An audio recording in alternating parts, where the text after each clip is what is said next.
Guys, ang ulam ko ngayon ay yung paborito ko. At ang kinalakihan namin ng mga kapatid ko, dahil wala kaming pera, kung ano na yung kasya, nagkakasya. Pero hanggang ngayon, ewan ko, pero happy food ko to. Sardinas. Sobrang love na love ko ang sardinas. Kaya yung mga gumagawa dyan ng content na parang diring-diri sa sardinas, parang pinandirian mo na lang yung kung ano lang yung kaya ng kainin ng mga kababayan nating naghihirap na hindi naman nila gustong maging mahirap. O ganun, te. Sarap nito. Yung anak ko, si Malia, ang ganda, diba? Mistisang-mistisa yun. Ang ganda ng anak ko, buti na lang, diba? Pero, Diyos ko, day. Gusto niya ang sardinas. Lalong-lalo na pag ginigisa sa talbos ng kamote. Tsaka ganito yan, oh. Bukas niyan.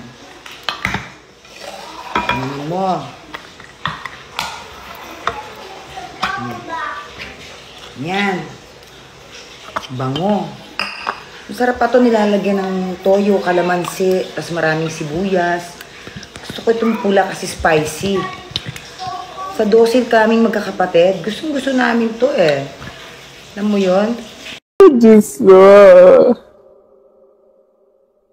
Oh my God. Susubukan ko.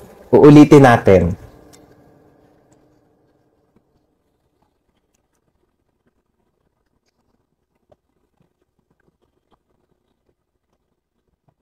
Ay! Ito na talaga.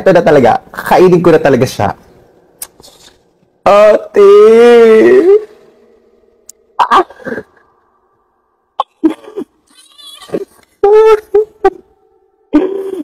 Ate!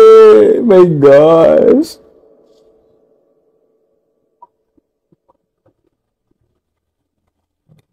Ah!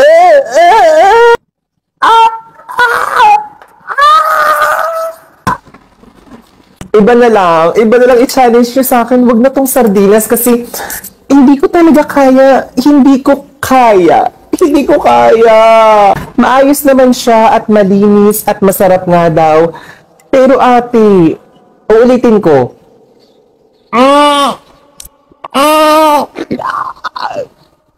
Sige. Tatakpak ko ilong ko ha, para hindi ko na maamoy. Napag ko lang to.